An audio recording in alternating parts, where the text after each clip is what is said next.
Since the pandemic began last year, the whole United Kingdom has been engaged in a great national effort to fight COVID.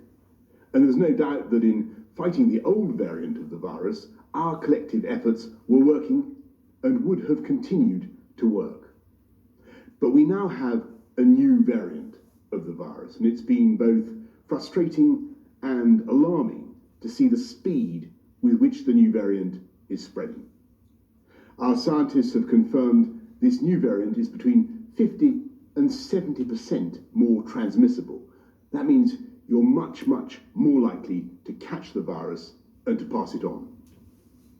As I speak to you tonight, our hospitals are under more pressure from COVID than at any time since the start of the pandemic.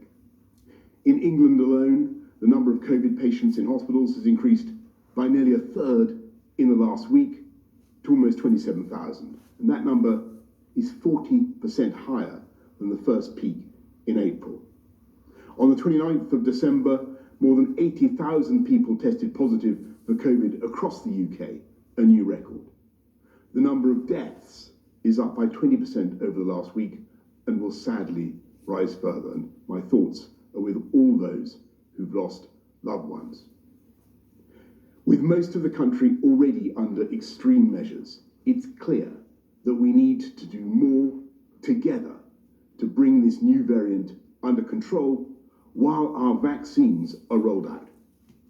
In England, we must therefore go into a national lockdown which is tough enough to contain this variant.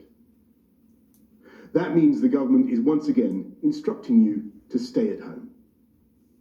You may only leave home for limited reasons permitted in law, such as to shop for essentials, to work if you absolutely cannot work from home, to exercise, to seek medical assistance, such as getting a COVID test, or to escape domestic abuse.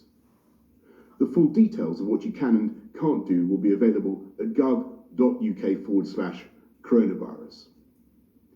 If you're clinically extremely vulnerable, we're advising you to begin shielding again, and you will shortly receive a letter about what this means for you.